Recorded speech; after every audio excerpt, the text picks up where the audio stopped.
Namaste, welcome to Y News. The news sponsored by Vaira Family Restaurant, National Highway, Tetugunta. నోరూరించే వంటకాలు, అసలైన మసాలా దమ్ముతో అదిరిపోయే non veg రుచులు మీకోసం. విచ్చేయండి Vaira family restaurant, national highway, Tetagunta, Tuni మండలం, కాకినాడ జిల్లా. తూర్పుగోదావరి జిల్లా అనపర్తి మాజీ ఎమ్మెల్యే సూర్యనారాయణ రెడ్డికి సవాల్ చేసిన ఎమ్మెల్యే నల్లిమిల్లి రామకృష్ణారెడ్డి. అనపర్తి ప్రభుత్వ ఆసుపత్రి 100 పడకల ఆసుపత్రిగా అభివృద్ధి చెందడం, భవనాల నిర్మాణం పట్ల మాజీ ఎమ్మెల్యే సూర్యనారాయణ రెడ్డి బహిరంగ చర్చకు రావాలని ఎమ్మెల్యే నల్లిమిల్లి రామకృష్ణారెడ్డి సవాల్ చేశారు. తూర్పుగోదావరి జిల్లా అనపర్తి ప్రభుత్వ ఏరియా ఆసుపత్రిలో 10 లక్షల విలువ గల దంత వైద్యానికి సంబంధించిన పలు పరికరాలు, యంత్రాలను ఎమ్మెల్యే నల్లిమిల్లి రామకృష్ణారెడ్డి ప్రారంభించారు. అదేవిధంగా టీబీ ముక్త్ భారత్ అభియాన్ కార్యక్రమ పోస్టర్లను ఆవిష్కరించారు. ఈ సందర్భంగా ఎమ్మెల్యే రామకృష్ణారెడ్డి మాట్లాడుతూ అనపర్తి ప్రాంతీయ ఆసుపత్రిని అభివృద్ధి చేసేందుకు కృషి చేస్తున్నామన్నారు. అనపర్తి ప్రాంతీయ ఆసుపత్రి అభివృద్ధి చెందితే అందరి ఆదాయం నష్టపోతామని వైఎస్ఆర్సీపీ మాజీ MLA doctor Satti Suryanarayana Reddy IMA సమావేశంలో మాట్లాడిన విషయం వాస్తవం కాదా అని చెప్పాలని డిమాండ్ చేశారు. మాజీ ఎమ్మెల్యే వైద్యుడు అయ్యుండి రాజకీయ లబ్ధి కోసం ప్రజలను తప్పుదారి పట్టించారని ఆరోపించారు.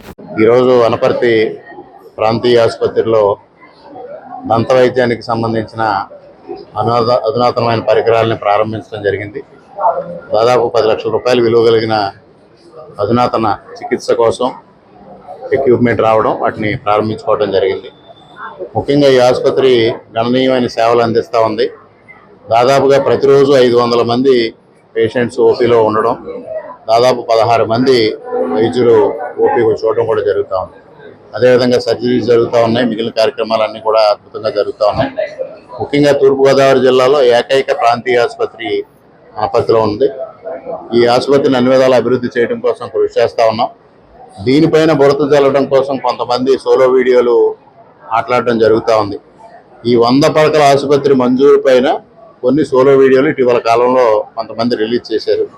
వారికి ఒకటే చెప్తా ఉన్నా, ఈ 100 పడకల ఆసుపత్రి క్రమం ఏ విధంగా మొదట్లో మంజూరయ్యి దాన్ని ఎందువల్ల క్యాన్సిల్ అయింది, తర్వాత ఏ విధంగా మంజూరైంది, ఇవాళ భవనాల నిర్మాణం ఏ విధంగా సాగుతుంది, ఈ విషయాలపైన సమగ్రంగా చర్చించాలి అంటే వారిని బహిరంగ చర్చకి రమ్మని ఆహ్వానిస్తా ఉన్నా. ఫైల్స్ అన్నీ ముందు పెడతా, నోట్ ఫైల్స్ అన్నీ ముందు పెట్టి ఏ క్రమంలో ఈ 100 పడకల ఆసుపత్రి మంజూరైందో, ఎవరి ప్రతిపాదనతో అయ్యిందో కూడా నేను నిరూపిస్తాను.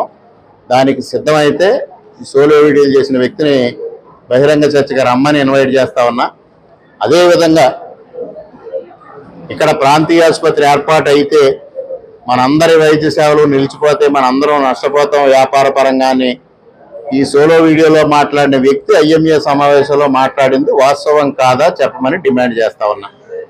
మేము కట్టుబడి ఉన్నాం. ఈ ఆసుపత్రి అన్ని విధాలుగా అభివృద్ధి చేయాలి. ఇక్కడ ఒక క్యాన్సర్ సెంటర్ కూడా తీసుకురావాలి. ఎందుకంటే వారు క్యాన్సర్ దానిపైన కూడా అవాస్తవాలు మాట్లాడడం జరిగింది.